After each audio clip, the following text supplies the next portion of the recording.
Success. Media. Network. Network. Network. Network. Network. Network. Network. Network. Network.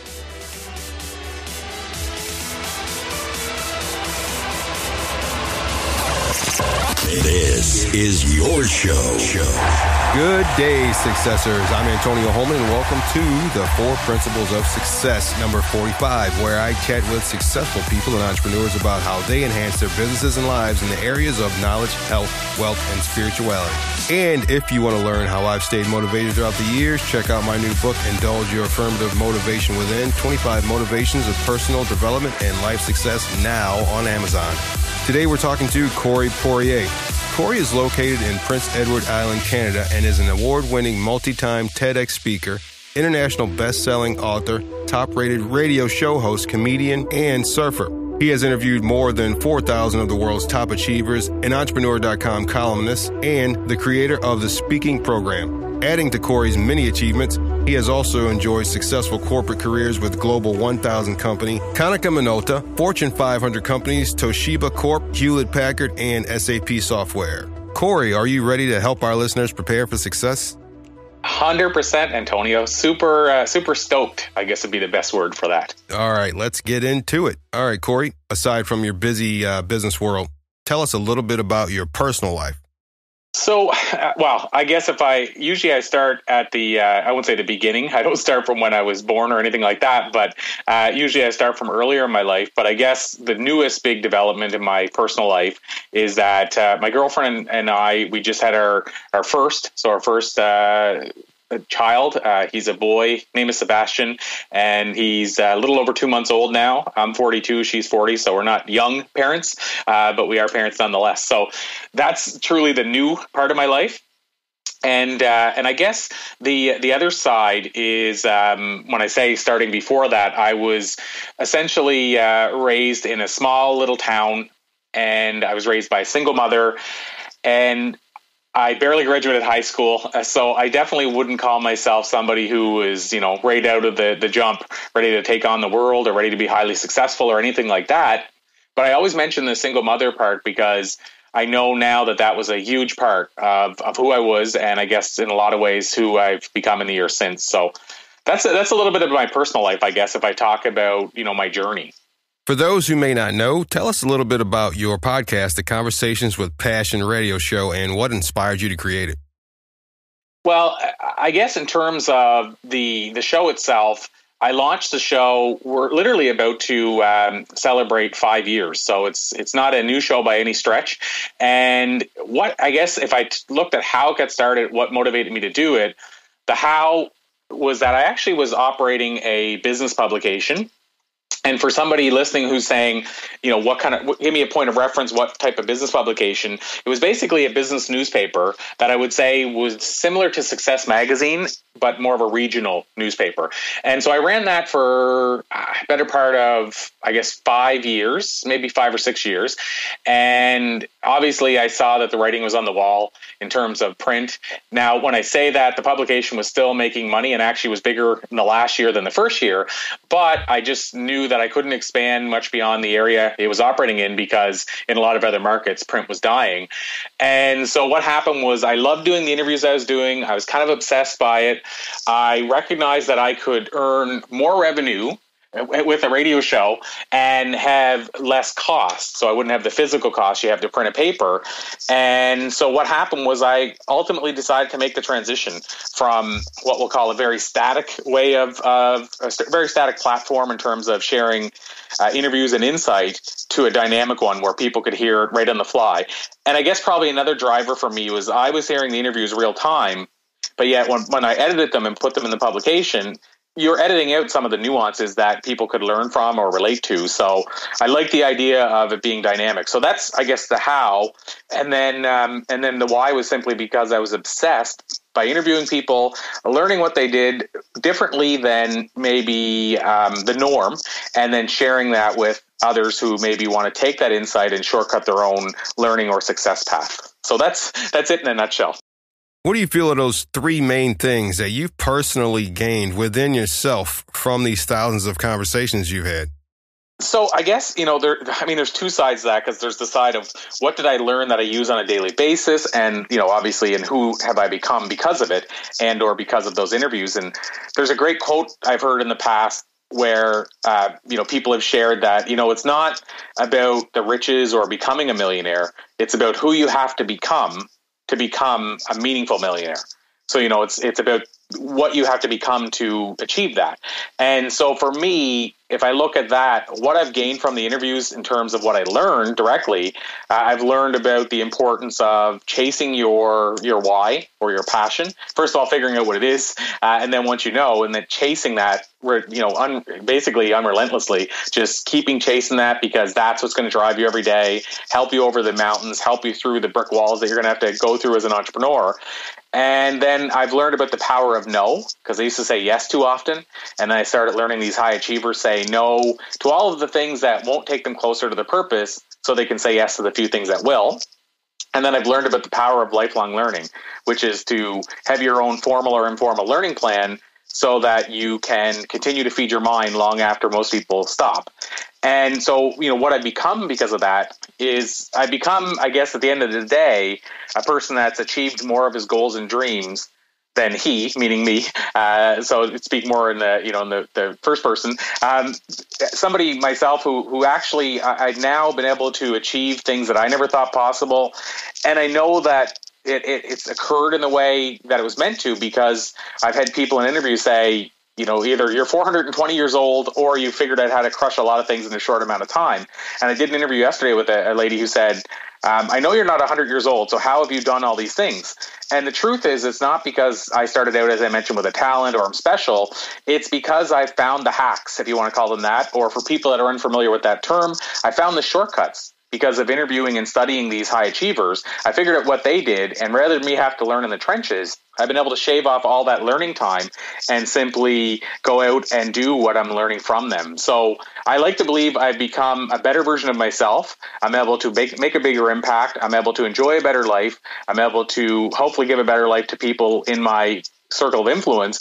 And at the very same time, I've learned those traits which have served me so well that I mentioned, like not always saying yes, which helps you avoid being bogged down and always on the go and always multitasking. I've learned about the importance of feeding your mind, which, as they say, when we stop learning, we stop living. So, I've been able to make sure I keep that learning alive. And then the passion thing, I believe I call it the vitamin P. And I say it's the vitamin we can't buy in the stores, but it's probably the one we should be able to buy in the stores, because it's the one that'll keep us healthier and give us a better life. That whole idea of finding your purpose or passion. So I've learned those things, and I've been able to take those things into my life and hopefully make myself a better version of myself while helping other people become better versions of themselves. Right. And, that's the good old life hack or hack of podcasting and having these conversations with people like yourself, because we actually get an insight that we wouldn't necessarily have in any other fashion, to where we can actually utilize those keys to help make ourselves better and start helping other people. I love it. I love this medium. I love it. Me too. No, I've been doing it for years now, and I wouldn't change a thing. And if somebody went back and said, hey, you could do this instead of starting a show, I would say absolutely not, knowing what I know now. So I'm on the same page. Your bio mentioned stand-up comedy. Are you still in the comedy world? So I'm going to go with a no and yes. So the no is that I've jokingly said I went into retirement. I say jokingly, I performed for 9 years. It was never my full-time gig like speaking is, but it certainly fed the speaking, and it certainly was a passion. So when I say no, it's because I certainly don't go regularly to comedy clubs like I did for the better part of 9 years. We figured out I performed over 700 times during those 9 years. And in the last maybe 4 years, I performed like 4 times. So I can certainly say that I'm certainly not performing the way I was, but the reason I said no and yes, the yes part is whenever I have an opportunity to perform, I'll call it a choice gig, I have a hard time saying no. So I'll give you, for instance, I just performed about 4 months ago at Second City. And so Second City is obviously a really famed comedy circuit, comedy club. Has trained or brought through its ranks everybody from the likes of Mike Myers to Dan Aykroyd to Chevy Chase. And so to have a chance to perform both at the school and for an audience I couldn't turn that down. And not only that, my girlfriend was traveling with me, and it was literally her first time ever seeing me perform stand-up was at Second City. So I couldn't turn down that. And then more recently, I was speaking at Podcast Movement, and speaking of podcasts, in Anaheim as part of their PMX conference. And then I had an opportunity to perform at the Improv in California, in Irvine. So I couldn't say no to that, and so I performed there. And then I jumped into did some training in improv at the Groundlings in Hollywood, because again, I couldn't turn those things down. So I definitely say yes to the odd gig every now and then, but I wouldn't say I'm still performing stand-up. So that was a long answer, but that's why I say no and yes. Yeah. Now here's the thing that's a little out of the ordinary. Is no one just wakes up and says, you know what, I think I'm going to do stand-up comedy. What was your motivation? Why did you decide to do that? It's, I have to say it's probably different than if you asked 100 comics. I'm going to say I'd be surprised if more than 3 gave you the same answer I'm about to give you. But for me, it wasn't. I'd watched comedy as a kid. I'd watched Eddie Murphy, Richard Pryor. I've been a big fan of comedy. I will say I didn't know that comics back then when I was a kid, I didn't know they actually made money from comedy, because the comics that I was following and watching were all movie stars. So I thought they just did comedy to get movie gigs. So I didn't know anything about it, but I certainly loved watching comedy. I've certainly always liked humor. I will say I'm one of those comics that I'm not naturally funny. If I'm funny at all, it's because I write funny, so I have to plan funny. Which surprised me when I did the improv thing, and I actually did okay. But that might be just from having years of speaking and comedy under my belt at this point. But in terms of why did I ultimately decide to go in? The strange reason is that I had a stage play in a fringe festival that I had written and directed, was terrified of the stage. So I wrote the roles for other people, and I didn't want to be on the stage at all. But much like my music career years earlier, I started to discover that if you want somebody to share your message, whether it's a song or whether it's a play or whether it's a movie or whatever it is, share your lines in the way you envision them, sometimes it's easier to cast yourself in that role than it is somebody else. So I had 5 actors in this play. One of the actors sprained his ankle and couldn't make a certain part. So, of course, the challenge is who else knows the lines? Nobody else was ready to take on the lines because we were in the middle of a 7-day stretch. Nobody could have learned the lines quickly, but one other person knew them, and that was me. So I had to write myself a role in the play. And basically, for the role, what I did was I walked onto the stage with my back to the audience. I did my part with my back to the audience. I walked back off stage with my back to the audience. And the reason that was all the case is because I was terrified. I had a wig on. I had a Triple H shirt for those that follow wrestling. I had sweat coming down my face. The audience couldn't see that. But I was terrified. I was shaking, even though I didn't even look at the audience. I was just looking at one other actor. And so what happened at the end of that play's run, again, realizing that if I wanted to share my message in the way I visioned it, I would have to always have myself in some sort of role, just like I had to do years ago with music, even though I was terrified. And so I figured there's got to be a way that I can conquer this fear. And maybe it's osmosis, or if it was meant, I don't know if it was meant to happen, a mysterious coincidence. But the last day of the show, I was driving one of the actors home, and he told me about this workshop in stand-up comedy at a local university. And he said, "Do you want to give this a try?" And I knew public speaking is the number one fear in the world above death. And I was in that same category. I had that similar fear. So the idea of stand-up comedy was even obviously levels worse. But I said, hey, you know what? If you're going to face a fear, I said this in my head, I'm in. And I said that out loud to him, I'm in. So we went to the workshop, but I also knew that going to the workshop didn't mean I'd ever have to get on a stage. I knew I could go to the workshop and then decide from there. And then what happened was the third week after the 2-week workshop, the third week was supposed to be a clinic where we were going to watch other comics entertain us. And the person that got us into it announced and let us know 5 minutes of showtime that we were indeed the comics. And so I basically was left with this decision of walk out the front door like 8 of the 15 did, or go on the stage that night. I ultimately decided to go on the stage. I bombed horribly. I told my first 2 jokes without the mic turned on. And I kept going back, and I was sort of hooked, even though I was bombing night after night. So what happened? That's part of the journey of how I got into stand-up. But the why, which is what you asked, what makes me wake up and decide that? For me, what happened was I needed to find a way to overcome the fear of getting on the stage. And I knew if I jumped on a stand-up stage, whether I bombed or whether I had a good set, I knew it would. I'd realize I survived, and it would make it a lot easier to keep doing it again. Man. That's a heck of a story, man. It was a heck of a life to live. I'll tell you that part of my life. It still blows my mind, especially the odds that you would do your first set and not have the mic turned on, and and have no laughs and not realize it was because the mic wasn't turned on. But then even worse than that, stay on the stage, get smucked in the back of the head, get told the mic's not on, have the mic turned back on, deliver the same jokes and thinking that, okay, the only reason I didn't laugh is because I didn't hear them, deliver your jokes and then bomb again. So it was a pretty harrowing experience. But I knew if I went back the second week that I would have it not mastered, but I would have the fear pretty much beat. That was the big challenge. If you could get up, I felt once, fail, and go back up again, once you went up the second time, there would be no reason that you would never, there'd be no reason to hold you back from going up in the future. Mm-hmm. Corey, tell us about what Timeless Secrets is and what was your inspiration for that creation? So interestingly, I've already shared some of them. So the timeless secrets are those things that I've learned from these highest of achievers. So similar to what Napoleon Hill did back when he wrote Think and Grow Rich in the 30s, and he interviewed all these. Back then they would have been just simply called these top leaders or multimillionaires or influencers. Actually, in fact, influencers I think is a newer term. But I've interviewed this, people, the modern day versions of who Napoleon Hill interviewed, and so the timeless secrets are the things that I've learned, much like I think he calls them the 13 laws of success, I think. And so similar type concept. So some of them I sort of revealed already, which was the power of learning, the power of no, the power of finding your why, whether you call that passion or purpose or why. If I reveal a couple of additional ones, another one would be the power of focus. And this is one I've struggled with my whole life as somebody who I'll call myself a multi-passionite. I don't know if that's, I think I've made up that word or somebody else did, but I don't think it's a real word. But basically I'm somebody who has multiple passions and disciplines. So it's really hard for that kind of person to be really focused.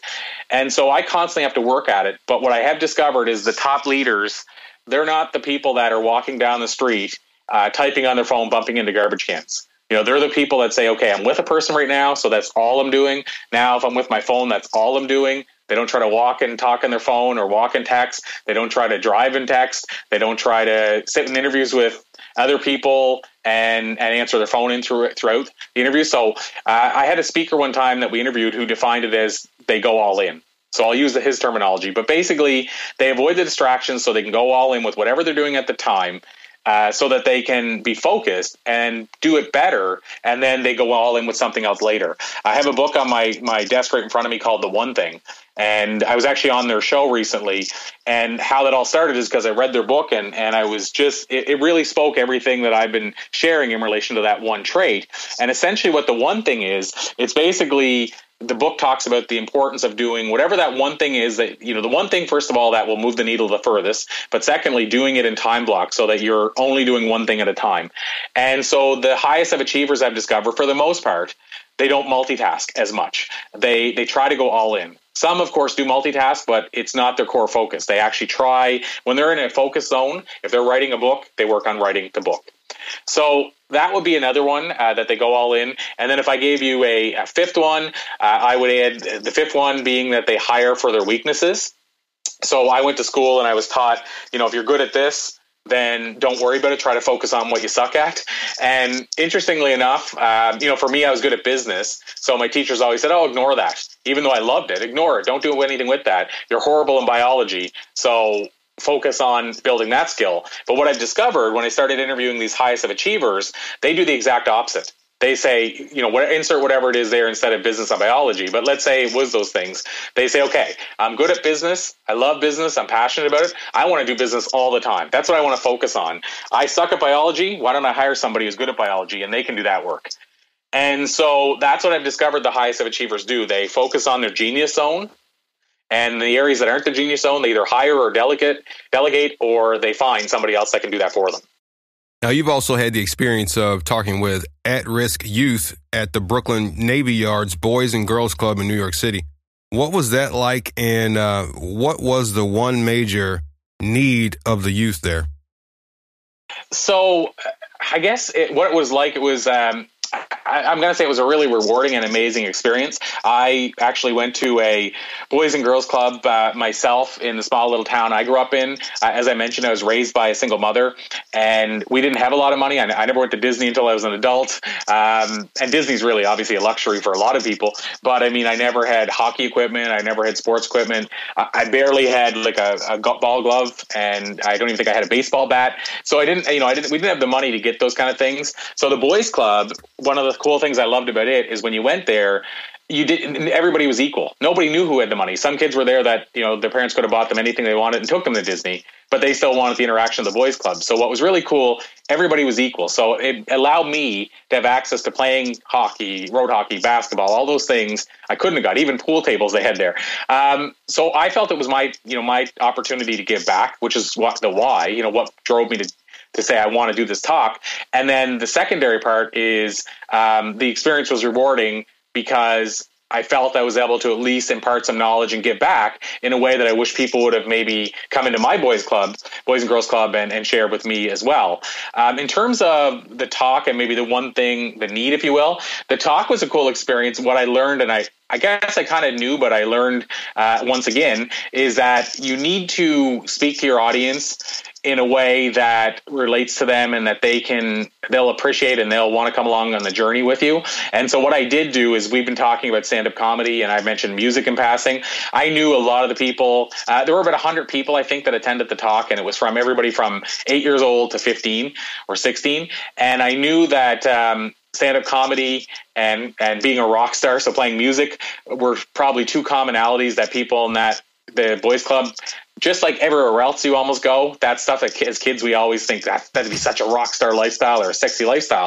So I knew during my talk, if I inserted experiences and stories from those parts of my life, and then right after that followed up with a life lesson that I felt could change their life, I knew I would keep them with me. So, it might be talk. I just shared the bill not that long ago, one of those other come out of retirement moments with Hannibal Buress, who's, I think, a brilliant comic.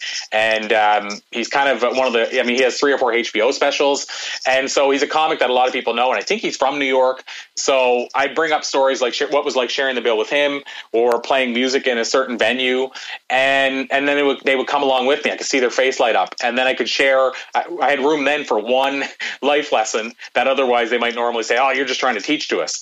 And so I was able to get some messages, I believe, through based on approaching it that way. And I think the one thing overall that they wanted to hear and perhaps needed to hear is that you can do it. You can be successful. Just because somebody says that this is what's happening in your life now, where you start doesn't have to be where you end. And then I gave the examples of where I barely graduated high school. And as I said, raised by a single mother, went to a Boys and Girls Club. I shared basically parts of my life, which would lead people to believe, okay, this person can't achieve this or that. And yet I was able to impart to them, even though I started that way, I was able to play music in clubs, release CDs, perform comedy, and then, of course, to the business side, enjoy some success and interview some of the people that have inspired me throughout the years. So I think really overall, they really were looking to hear, it doesn't matter where you start, it's more important where you end. Mm-hmm. Yeah, a lot of people still, as adults, they really need to hear something like that. Absolutely. And you know what? The truth is, every now and then I still need to hear it, even though I'm living the journey. I think it's one of those things that we always need constant reminders. And that's something I don't think that ever goes old. Mm-hmm. As we know, life's a giant roller coaster of ups and downs. So I'd like to know, throughout your journey, what do you feel was that one time where you felt most unsuccessful? This one is easy for me. And you know what? I could probably pick 2 or 3, but this one's easy for me. I would have probably said that stand-up comedy bombing night had I not saw the bigger purpose and saw that I survived on the stage, and then that was a big defining moment.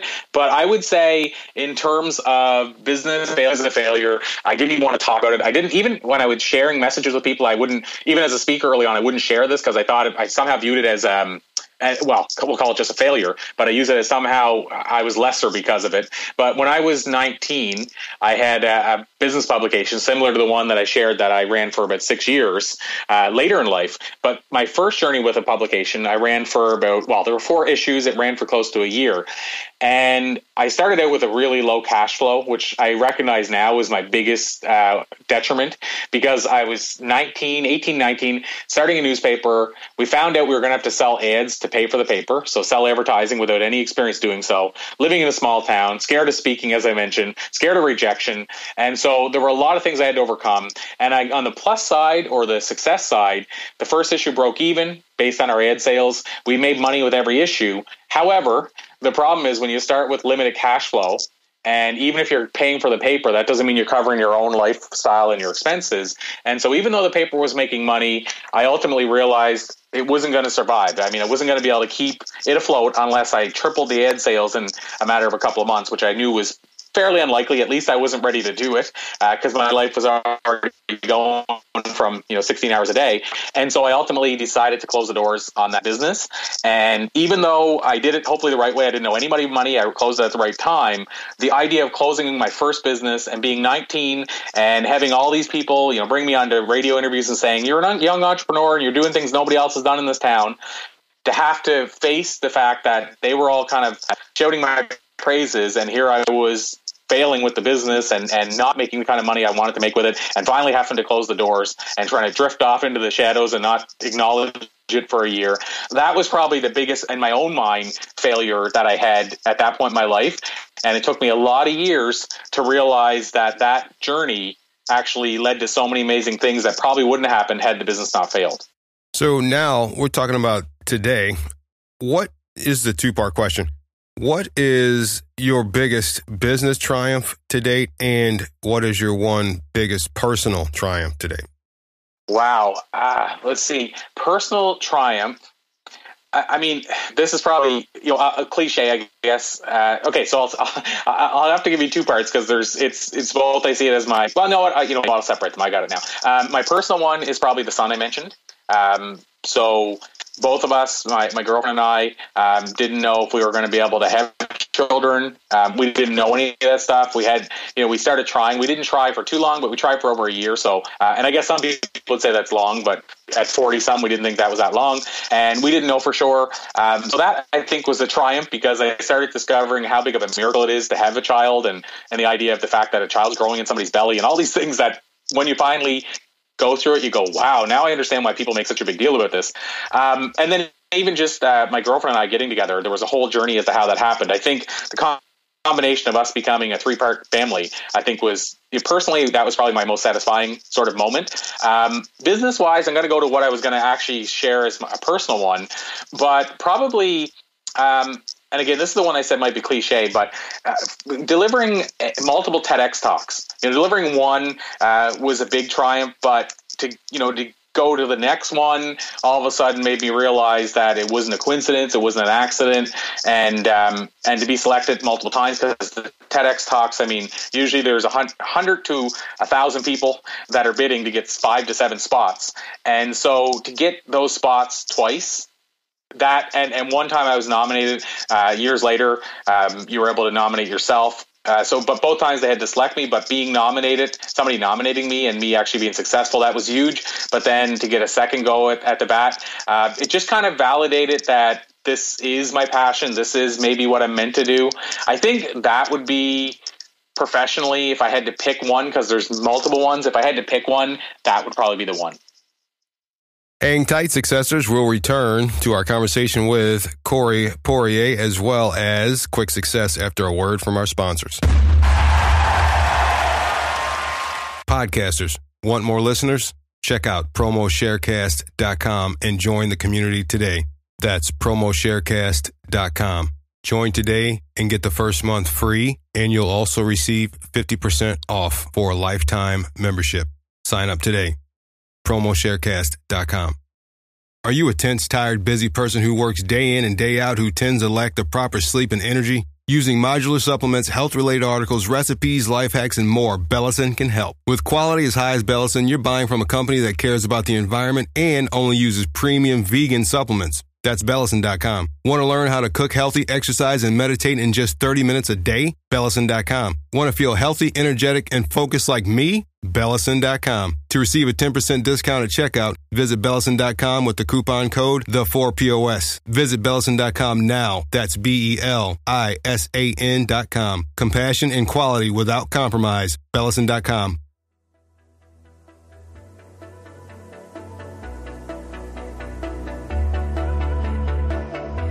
And we're back with Corey Poirier. Now we get into the part of the show I like to call Quick Success, where you, Corey, can inspire the successors to enhance their lives in the areas of knowledge, health, wealth, and spirituality. Corey, what are you currently doing to enhance your knowledge? So this is something I'm always doing, but I'll give you maybe a one that I do regularly, which is, we call it our TED Talk Tuesday. So my girlfriend's idea, but the idea to watch a TED Talk once a week on Tuesdays, either together or separately, but watch the same talk and then discuss how we can incorporate it into our lives. That's what I'm doing to feed my mind. What are you currently doing to enhance your health?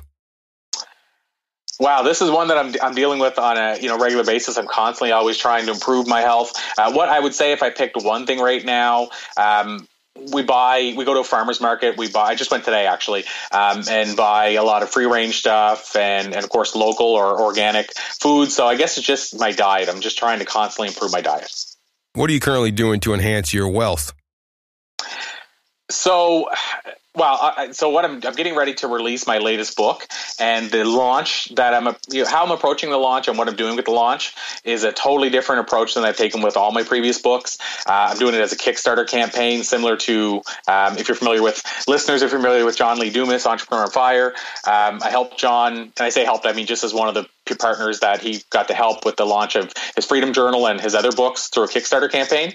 So I'm taking that approach this time around, and we had thought leaders at the back of the book who shared quotes. So of course I'm hoping that a lot of them will want to share the book as well and maybe get some copies for themselves to share.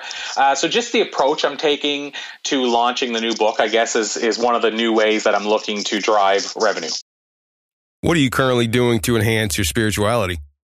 So I got to get back into this, and I'm trying to get back into it, but yoga and meditation, throughout the years, over 20 years now I've been practicing yoga, but I go through spurts where I'll go almost a year, hardly missing, a session or a practice. And then I'll get into not a funk, but I'll just get into a time where I get super busy and don't make time for it, which I need to. So I'm getting refocused right now. I'm actually putting a plan together to get refocused for meditating morning and night, and yoga in the morning. Are there any modern technologies or apps that you use to achieve success? Wow. This is always a tough one for me, because a lot of what I use for technology is it's fundamental, I guess you'll say, like not fundamental, but things like PayPal or Stripe, where it allows you to get payments earlier than you otherwise would, and not have to deal with check payments and stuff like that. But that's not really, I'm going to say something cutting edge that people want to hear. So if I go to, new things that I'm using, right now I'm using a thing called Revisit. And it's basically a platform that allows you to sign up for and watch things like, I just spoke at the podcast movement conference I mentioned. Well, their virtual ticket, for example, you can buy it and then download it and watch that on your phone. So in terms of feeding my mind, that's what I'm using. And then I use stuff like Zoom or Skype for recording interviews and even conducting face-to-face, quote unquote, chats. So I would say Revisit and Zoom would be the two biggest ones I'm using right now. By the way, I missed podcast movement, but how was it? Fantastic experience. That was my first, and admittedly, if I hadn't been selected to speak, I may not have been able to go. But I basically had booked it in a way that if I got selected, I'll make the time to go. But our child was just born like less than a month. I think is a month old. I think the first day I was there. So I said to the girlfriend, I'll only go if I'm speaking. But I went, and I have to say that in going, it's something I wish I would have gone to each previous year, and I have full intentions of going next year. So I guess that tells you I think it was an amazing experience, and it actually put a lot in my mind about things that I want to do in the future with our show. And after 5 years, to be getting new ideas that allow you to maybe transform the way you're doing things, it's hard to put a price tag on that. So great experience. Yeah, I'll be there next year for sure. Awesome. What new thing, book, activity, skill, or technology are you really excited to learn and dive into? Wow. Again, this is another one that if I said recently, I would say the one thing, the book I mentioned to you, because that's a recent thing for me. And I have to say that's one of those books that I would put up there as one of those classic game changer books, like I Think and Grow Rich and How to Win Friends. And I don't say that lightly. Those two books changed my life more than any other book. But I read books like 3 a month, and I can't cite many modern for me at least, life-changing books. That's one of them. So I would say, even though that's recent, I would say that's one that that I definitely am a big fan of. I would say another thing would be Success Magazine. I've been reading for years.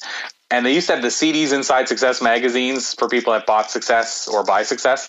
Now they've changed it. So now they've taken everything to the website.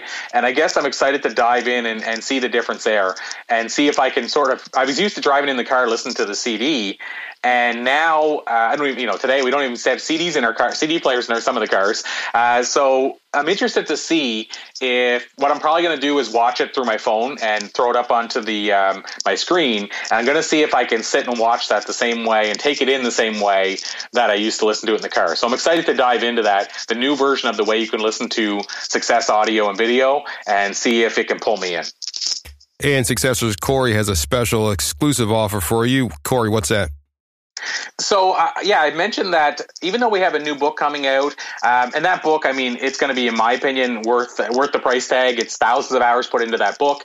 And, for the price of a book, obviously, it can change a life. So I think it's worth it whenever we do launch it. But until we launch it, the special offer is if you go to the website before it's launched, what you're going to find is that you can actually get a book for free from me.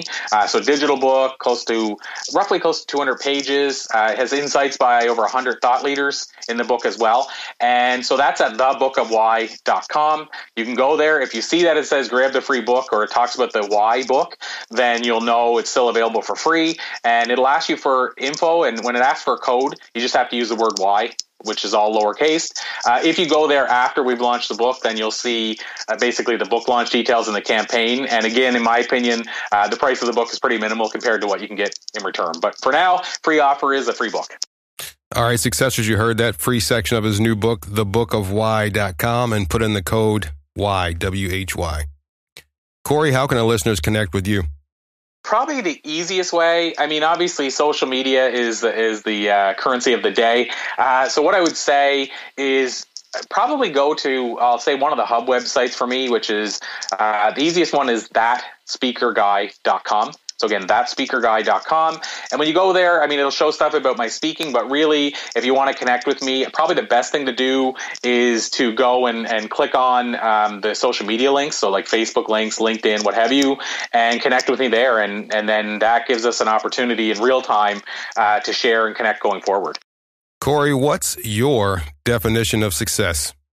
So it's changed over the years. I've asked this question, as you can probably imagine, Antonio, and gotten as many different answers almost as we've had different guests on the show. So that's probably sort of helped carve my definition out. But my definition today is simply, I'm going to paraphrase a Bob Dylan definition. That's the one that spoke to me the most. But it's been a good variation of the answers we've gotten, which is basically, if I wake up today and go to sleep tonight, and in between, what I'm doing is stuff that I love. For the most part, 99% of what I'm doing is stuff that I love. To me, that's success. It's not about money. It's not about material wealth. For me personally, it's about having the freedom to do what I love. And hopefully, the added part to that is, in doing so, positively impact other people's lives and have maybe a small impact on the universe. Successors, I hope you enjoyed my conversation with Corey Poirier. Please check out more successful free content like this at the4pos.com, as well as rate, review, and subscribe wherever you find your podcasts. Thanks for listening and prepare for success. Thanks, Corey. Thank you, Antonio. It's been a pleasure. If you want to do more, earn more, be more, and stay more motivated, visit Amazon.com right now for a copy of Indulge Your Affirmative Motivation Within, 25 Motivations of Personal Development and Life Success. Get it now at Amazon.com.